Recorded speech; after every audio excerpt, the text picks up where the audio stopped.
Hello दोस्तों, स्वागत है आप सभी का टू द पॉइंट के मॉडर्न इंडियन हिस्ट्री के सेशंस में। हमने ऑलरेडी 22 चैप्टर्स ख़त्म किए हुए हैं। मैं आपसे रेकमेंड करूंगा कि पहले आप जाकर वो 22 चैप्टर्स देखें ताकि आपका फाउंडेशन जो है मॉडर्न इंडियन हिस्ट्री का वो स्ट्रांग हो जाए, ताकि आपको एक आइडिया आ जाए कि हम किस टाइमलाइन को फॉलो कर रहे हैं। हमने देखा कि किस तरीके से 1707 AD the death of Aurangzeb was crucial in transition from medieval to modern world. हमने देखा कि किस तरीके से 1857 the revolt of mutiny became the first revolt of independence. हमने the birth of INC in 1885 भी देखा। हमने देखा कि किस तरीके से मॉडरेट्स और एक्सट्रीमिस्ट का फेस भी चला। आज जो है वो एक बहुत ही इंपॉर्टेंट टॉपिक के बारे में बात करेंगे, जो कि non cooperation and Khilafat movement है। कई हिस्टोरियंस का मानना है कि ये non cooperation and Khilafat movement जो था वो first nail in the coffin of British Raj था। कई हिस्टोरियंस का ये भी कहना है कि post 1857 if there was something which really sent a cold chill in the spine of British after 1857 mutiny, then it was non-cooperation and खिलाफत movement। हम इस चैप्टर में जानेंगे कि क्यों नॉन कोऑपरेशन और खिलाफत मूवमेंट बहुत ही क्रूशियल माने जाते हैं इंडियन इंडिपेंडेंस मूवमेंट के। क्योंकि ये मूवमेंट जो थे वो ना कि ब्रिटिश राज के खिलाफ थे, बल्कि वो महात्मा गांधी के एक पर्सनैलिटी को भी डिफाइन कर रहे थे। हमने मॉडरेट्स और एक्सट्रीमिस्ट में देखा कि there was a leadership crisis, लेकिन post 1920 that is non cooperation movement लोगों को पता चलता है कि there is a leader whom we can follow and it was Mahatma Gandhi. तो आइए जानते हैं कि चैप्टर क्रूशियल क्यों है, क्या ये सक्सेसफुल था या फिर इसे जो है वो अबैंडन कर दिया गया, या फिर किस लिए किया गया, या फिर इसे एक फेल्यूर की तरह देखते हैं। तो आइए शुरू करते हैं। पहले हम जानने की कोशिश करेंगे द खिलाफत मूवमेंट के बारे में। आखिरकार ये खिलाफत मूवमेंट था किस बारे में, इसका बैकग्राउंड जानने की कोशिश करते हैं। The Sunni caliphate in Ottoman empire was abolished post world war 1। देखिए, इससे पहले कि हम आगे बढ़ें, आपको मैं समझाने की कोशिश करता हूँ कि ये खलीफेट होता क्या है। प्रॉफिट मोहम्मद जो थे वो इस्लामिक प्रॉफिट थे और इस्लाम के ट्रेडिशंस के हिसाब से वो आखिरी प्रॉफिट थे, और इनके बाद जो थे वो स्पिरिचुअल सक्सेसर्स कोई भी नहीं थे जिन्हें भगवान या फिर अल्लाह, जिसे इस्लाम या मुसलमान मानते हैं, कि इनके कोई सक्सेसर थे। लेकिन पोस्ट प्रॉफिट मोहम्मद के जाने के बाद, यानी कि उनके डेथ के बाद जो थे, वो एक यूनानिमस डिसीजन लिया गया कि एक रिलीजियस लीडर की बहुत ज़रूरत थी। तो कहीं ना कहीं यहीं से खलीफेट का जो है एक सेशन या फिर एक जर्नी शुरू होती है। हज़रत अबू बकर सिद्दीक, जो कि one of the most close associate से प्रॉफिट मोहम्मद के, उन्हें यूनानिमसली खालीफेट या फिर लीडर की तरह चुना गया था। तो 652 AD, जो कि प्रॉफिट मोहम्मद का डेथ ईयर है, 652 AD से लेकर पोस्ट वर्ल्ड वॉर 1 यानी कि 1915-1918 तक भी ये खालीफेट जो था वो सक्सेसफुली चल रहा था। वो ज़माना भर ज़माना, एम्पायर्स भर एम्पायर्स, डायनेस्टी पर डायनेस्टी जो थी वो कैरी ऑन हो रहा था। तो आखिर में जब वर्ल्ड वॉर 1 चल रहा था, तो जो टर्की जो था सबसे पावरफुल मुस्लिम एम्पायर, जो ओटोमन एम्पायर था, तो खलीफेट, सुन्नी खलीफेट जो थी वो उनके हाथ में थी। कहीं ना कहीं ब्रिटिश की जीत हुई और टर्की को जो है हार देखनी पड़ी। तो एक ट्रीटी साइन की गई थी, ट्रीटी ऑफ सेवरस जिसे हम कहते हैं, जिसके तहत इस्लामिक सुन्नी खलीफेट को अबॉलिश किया गया था। तो ये खिलाफत मूवमेंट जो था इसी सुन्नी इस्लामिक खलीफेट को लेकर था। To restore the Caliph of the Ottoman Caliphate, who was considered the leader of Sunni Muslims as an effective political authority। जिस तरीके से आज हम कैथोलिक पोप देखते हैं, उसी तरीके से सुन्नी मुस्लिम्स के एक लीडर हुआ करते थे, रिलीजियस लीडर, जो कि हद से ज़्यादा पॉलिटिकल अथॉरिटी अपने हाथ में रखते थे, जिन्हें खलीफ कहा जाता था। It was a protest against the sanctions placed on the Caliph and Ottoman Empire after the First World War by Treaty of Severus। दरअसल ट्रीटी ऑफ सेवरस ने डायरेक्टली अबॉलिश नहीं किया खिलाफत को या फिर खलीफेट को, इसने कुछ ऐसे टर्म्स रख दिए कि virtually it was death of खिलाफत। तो कहीं ना कहीं दुनिया भर के जो सुन्नी मुस्लिम्स थे, they took upon this as a shame. कहीं ना कहीं उन्हें लग रहा था कि ब्रिटिश जो था अपने पावर से या फिर हद से ज़्यादा गुजर रहा था और वो उनके रिलीजियस मैटर्स में इंटरफेयर कर रहा था। इंडियन मुस्लिम मूवमेंट, जिसे इंडियन खिलाफत मूवमेंट भी कहते हैं, तो जैसा कि हमने पिछले स्लाइड में देखा कि दुनिया भर के सुन्नी में जो था, सुन्नी मुस्लिम्स में जो था, एक रिसेंटमेंट था कि वापस जो था वो खलीफा या फिर खलीफेट को है रीइंस्टेट किया जाए, लेकिन वो इम्पॉसिबल था। तो कहीं ना कहीं इसी डिमांड को लेकर हिंदुस्तान में भी खिलाफत मूवमेंट, जिसे इंडियन मुस्लिम मूवमेंट कहा जाता था, वो लॉन्च किया गया। तो आइए इंडिया में खिलाफत मूवमेंट के बारे में जानते हैं। It was a pan-Islamist political protest campaign launched by Muslims of British India led by Shaukat Ali and Maulana Muhammad Ali Johar, Hakim Ajmal Khan and Abul Kalam Azad to restore the caliph of Ottoman empire. तो आप देख सकते हैं मौलाना अबुल कलाम आज़ाद भी इसका एक हिस्सा थे। लेकिन जो सबसे प्रोमिनेंट चीज़ या फिर जो सबसे प्रोमिनेंट पर्सनैलिटीज़ थे वो थे शौकत अली और मोहम्मद अली। आप पिक्चर देख सकते हैं, इन्हें अली ब्रदर्स के नाम से भी जाना जाता है। प्रीलिम्स का एक बहुत ही इंपॉर्टेंट हिस्सा है, कई बार ये बिट पूछा भी गया है। तो अली ब्रदर्स जो थे they were the force behind Khilafat movement in India. तो ये दोनों जो थे along with several prominent Muslims of British India they were demanding for reinstating of Ottoman caliphate. The movement collapsed by late 1920 when Turkey gained a more favorable diplomatic position and moved towards secularism. By 1924, Turkey simply abolished the role of Khalif. जिस तरीके से हमने देखा कि treaty of Sevres ने जो थे कुछ ऐसे रूल्स एंड रेगुलेशंस लगाए थे कि खालिफ वर्चुअली वॉज डेड। इस पोजीशन का कोई सिग्निफिकेंस ही नहीं था। आपने सुना होगा अतातुर्क केमल पाशा या फिर मुस्तफ़ा कमाल पाशा जो कि उस वक्त के टर्की के नेशनल लीडर माने जाते थे। तो उन्होंने जो था टर्की में सेक्युलरिज्म लागू किया था और उन्होंने लिटरली खलीफेट के रोल को जो है वो अबॉलिश किया और मॉडर्न टर्की को सेक्युलर लाइंस पर रीइंस्टेट किया या फिर एस्टैब्लिश किया। तो कहीं ना कहीं 1924 में जो था वो खिलाफत मूवमेंट या Indian Muslim movement virtually ended. An organization based in Lucknow, All India Khilafat Committee, was established aimed to build political unity amongst Muslims and use their influence to protect the caliphate। तो देखिए किस तरीके से लखनऊ में जो थे वो एक ऑर्गेनाइजेशन बना गया ऑल इंडिया खिलाफत कमेटी। तो इस कमेटी के कार्यकाल में जो थे वो पूरे प्रोमिनेंट इंडियन मुस्लिम्स को, दरअसल पूरे इंडियन मुस्लिम्स को जो उस वक्त ब्रिटिश इंडिया का हिस्सा थे, उन्हें सब जुटाना था और जो था डिमांड करना था कि ओटोमन का खलीफ जो कि सुन्नी मुस्लिम के खलीफा जाने जाते थे उन्हें रीइंस्टेट किया जाए।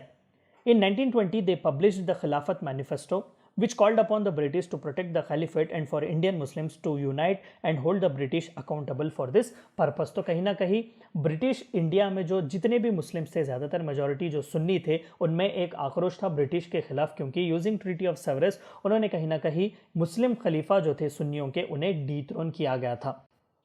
खिलाफत leaders in the Indian National Congress. तो आइए जानते हैं कि इंडियन मुस्लिम्स जो थे उस वक्त ब्रिटिश इंडिया के, उनका नॉन कोऑपरेशन मूवमेंट से किस तरीके से एसोसिएशन हुआ और खिलाफत लीडर्स और आईएनसी का रिलेशन किस तरीके से आगे बढ़ा। In 1920 an alliance was made between Khilafat leaders and Indian National Congress. Congress leaders Mohandas Gandhi and Khilafat leaders promise to work and fight together for the cause of Khilafat and Swaraj. देखिए जाहिर सी बात है ये टाइमलाइन जो है वो 1920s में आती है, लेकिन 1910 से लेकर 1920 के बीच बहुत ही प्रोमिनेंट डेवलपमेंट्स हुए। हमने होम रूल लीग डेवलपमेंट देखा, पिछले लेसन्स में हमने देखा कि किस तरीके से बाला गंगाधर तिलक और एनी बेसेंट ने जो था वो होम रूल लीग जो है चालू किया हुआ था। हमने देखा कि किस तरीके से 1915 में मोहनदास करमचंद गांधी जो ऑलरेडी एक इंटरनेशनल लीडर थे वो इंडिया में आते हैं और गोपाल कृष्ण गोखले अपने मेंटर जो थे उनके एडवाइस पर वो 2 साल जो है पूरे इंडिया में टूर करते हैं और जानते हैं कि किस तरीके से इंडियन पॉलिटिक्स चल रहे थे। हमने देखा कि चंपारण और खेड़ा के सत्याग्रह से बापू जो थे अपने कदम जो थे वो जमा रहे थे। तो 1920 was exactly a very important timeline where Mahatma Gandhi took the leadership of INC। तो वो कहीं ना कहीं चाहते थे कि हिंदू मुस्लिम यूनिटी हो और खिलाफत मूवमेंट जो कि पूरी दुनिया में चल रहा था उसका इस्तेमाल करके ब्रिटिश को हिंदुस्तान से भगाया जाए। So this was one of the most masterstroke played by Mahatma Gandhi. तो वो अपने स्वराज के कॉन्सेप्ट को जो है वो खिलाफत मूवमेंट से मिलाकर एक नॉन कोऑपरेशन मूवमेंट लॉन्च करना चाहते थे। Seeking to increase pressure on British, the Khilafists became a major part of non-cooperation movement, a nationwide campaign of mass, peaceful, civil disobedience। तो बापू का भी यही चाहना था कि आईएनसी जो है वो पीसफुल एक अहिंसा के तौर पर, एक अहिंसा के मार्ग में सिविल डिसोबीडियंस को है वो आगे बढ़ाए ताकि ब्रिटिश के खिलाफ रिसेंटमेंट हो। और कहीं ना कहीं Khilafat movement was also working for this cause. तो बापू को लग रहा था कि this was the best time कि हिंदू मुस्लिम को एक किया जाए, खिलाफत और स्वराज के नाम से एक full fledged non cooperation movement को लॉन्च किया जाए। The supporter of the Khilafat helped Gandhi and Congress ensure Hindu-Muslim unity during the struggle। बिल्कुल, Khilafat leaders such as Dr. Ansari, Maulana Azad and Hakim Ajmal Khan also grew personally close to Gandhi। आप picture देख सकते हैं, ये हकीम अजमल खान साहब की picture है। He is one of the most prominent Muslim freedom fighters of India. तो कहीं ना कहीं मौलाना अबुल कलाम आज़ाद और हकीम अजमल खान जैसे पर्सनालिटीज़ बापू के क्लोज हो चुके थे इस खिलाफत मूवमेंट को लेकर, जो कि आगे के फ्री इंडिया या फिर आगे के इंडियन इंडिपेंडेंस मूवमेंट में बहुत ही क्रूशियल रोल प्ले करने वाले थे। मौलाना अबुल कलाम आज़ाद तो हिंदुस्तान के पहले एजुकेशन मिनिस्टर बने थे। These leaders found the Jamia Millia Islamia in 1920 to promote independent education and social rejuvenation for Muslims। तो ये तीन इंपॉर्टेंट पर्सनैलिटीज़ आपको याद भी रखने होंगे, डॉक्टर अंसारी, मौलाना आज़ाद और हकीम अजमल खान जो थे, they were the founders of Jamia Millia Islamia, जो कि आज का एक यूनिवर्सिटी है दिल्ली का, in 1920 to rejuvenate Muslims of Indian subcontinent. तो ये था इंपॉर्टेंस और ये था इंफॉर्मेशन खिलाफत के बारे में, खिलाफत मूवमेंट के बारे में। आइए नॉन कोऑपरेशन मूवमेंट के बारे में जानते हैं। नॉन कोऑपरेशन मूवमेंट था क्या, या फिर इसके ओरिजिन या रीजंस कहते, चलिए इस पर एक बार नजर डालते हैं। It was launched on 4 September 1920 by Mahatma Gandhi with aim of self-governance and obtaining full independence, as Indian National Congress withdrew its support for British reforms following the Rowlatt Act of 21st March 1919 and the Jallianwala Bagh Massacre of 13th April 1919। हम आगे के slides में देखेंगे कि Jallianwala Bagh massacre क्या था। तो आइए देखते हैं कि दरअसल रोलैट एक्ट क्या था, जिसके तहत जो थे महात्मा गांधी ने एक full fledged non cooperation movement launch करने का डिसीजन लिया था। The Rowlatt act in March 1919 suspended the rights of defendants in sedition trials, was seen as a political awakening by Indians and a threat by British. The act motivated Gandhi to conceive the idea of satyagraha, which he saw as synonymous with independence। दरअसल IPC, जिसे हम Indian penal code कहते हैं, वो 1860 में British government ने पास किया हुआ था, जिसे आज भी हम फॉलो करते हैं। लेकिन आईपीसी की एक धारा है सेक्शन 124A, जिसे सेडेशन के नाम से भी जानते हैं। दरअसल ये आईपीसी की धारा 124A जो है वो एक पावर देती है गवर्नमेंट के हाथ में कि it can arrest anyone without explanation on the charge of sedition. कि अगर मान लेते हैं कोई किसी एक इंडिविजुअल ने सरकार के खिलाफ बात की है, तो कहीं ना कहीं सरकार in the larger interest of nation और नेशंस प्रोटेक्शन ऑफ इंटीग्रिटी वो उसे अरेस्ट कर सकती है। तो कहीं ना कहीं इसी सेक्शन 124A को ब्रिटिश जो थे वो गलत इस्तेमाल कर रहे थे।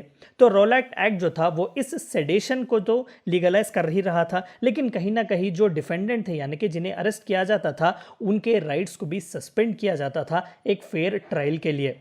कहीं ना कहीं हिंदुस्तानी बेहतर जानते थे कि एक साजिश थी ब्रिटिश गवर्नमेंट की हिंदुस्तान फ्रीडम फाइटर्स के खिलाफ। प्रोमिनेंट पर्सनालिटीज़ अगर कह सकें तो महात्मा गांधी और बाला गंगाधर तिलक को भी जो था वो आईपीसी 124A यानी कि सेडेशन की धारा के तहत अरेस्ट किया गया था। तो इसी इनफेमस रोलैट एक्ट के खिलाफ जो थे पूरे देश में दंगे हो रहे थे, कहीं ना कहीं लोग नाराज थे।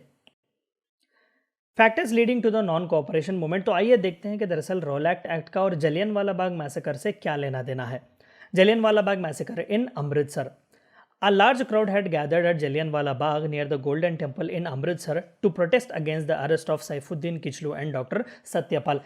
दरअसल सैफुद्दीन किचलू और डॉक्टर सत्यपाल जो थे वो फ्रीडम फाइटर्स थे, वो कहीं ना कहीं रोलैट एक्ट के खिलाफ अपनी आवाज़ उठा रहे थे, तो ब्रिटिश गवर्नमेंट ने उन्हें अरेस्ट किया हुआ था। तो इनके अरेस्ट के खिलाफ आवाज़ उठाने के लिए there were group of people जो ज़्यादातर सिख्स थे, वो अमृतसर के पास एक गार्डन था या एक बाग था, पार्क जलियनवाला बाग, तो वहाँ पर ये असेंबल हुए थे अपना प्रोटेस्ट करने के लिए।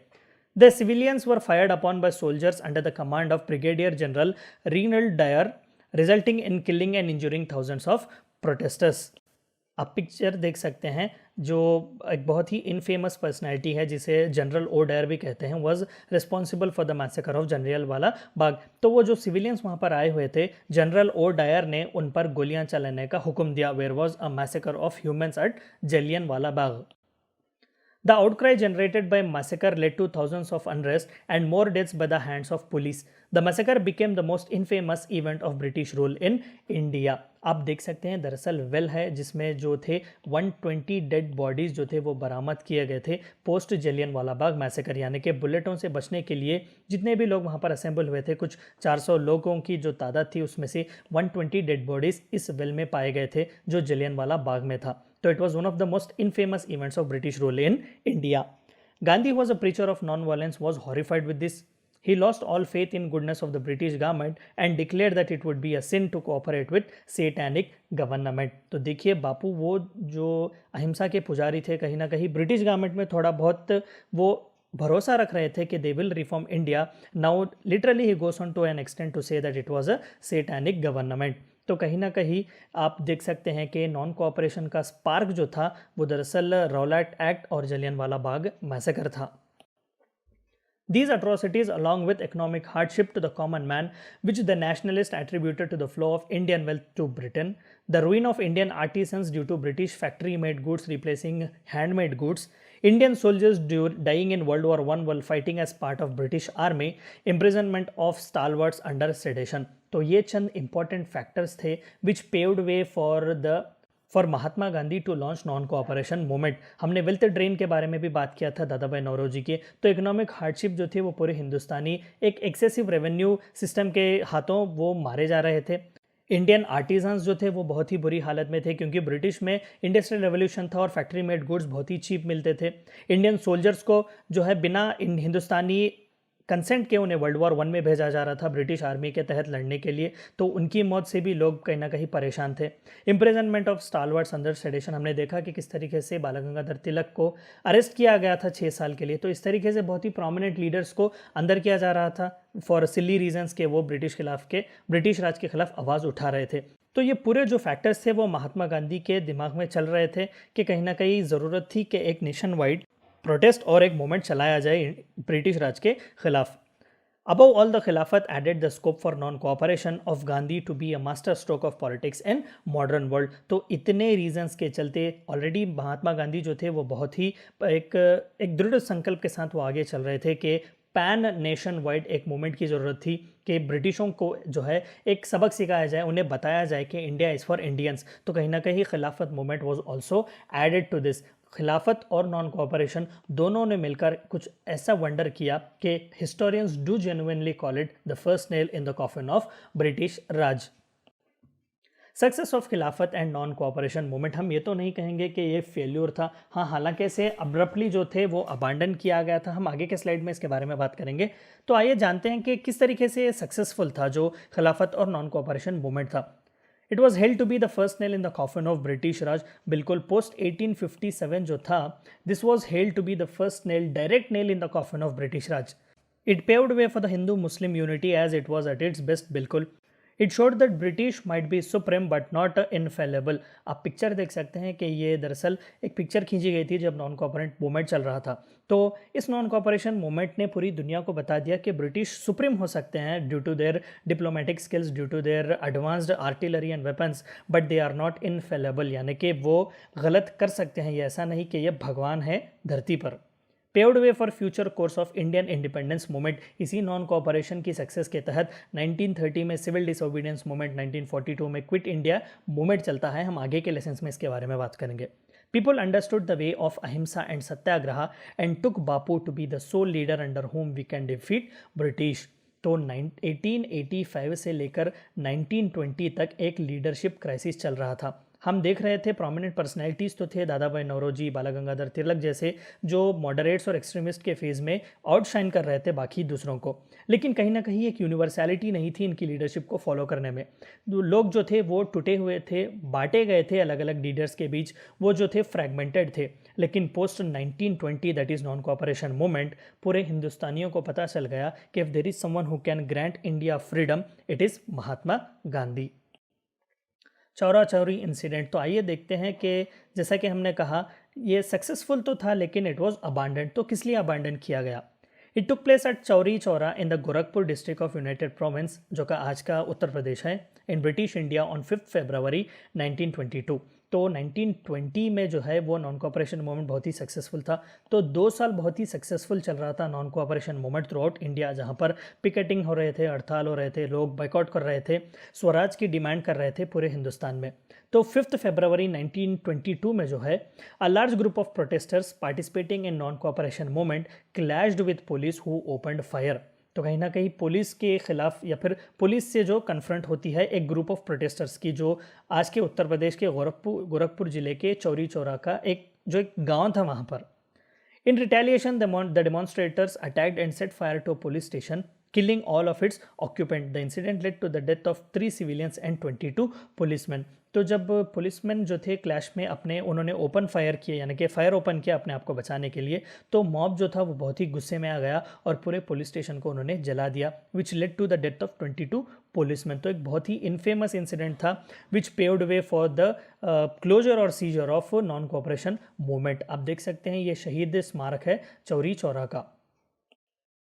Mahatma Gandhi, who was strictly against violence, halted the non-cooperation movement on the national level on 12 February 1922 as a direct result of this incident. 1920 में जब महात्मा गांधी ने एक पैन इंडिया वाइड मूवमेंट चलाया जो नॉन कोऑपरेशन मूवमेंट के नाम से जाना जाता है, इट वाज मोस्टली ऑन अहिंसा एंड सत्याग्रह के वायलेंस के खिलाफ था, नॉन वायलेंस का इस्तेमाल किया जाएगा।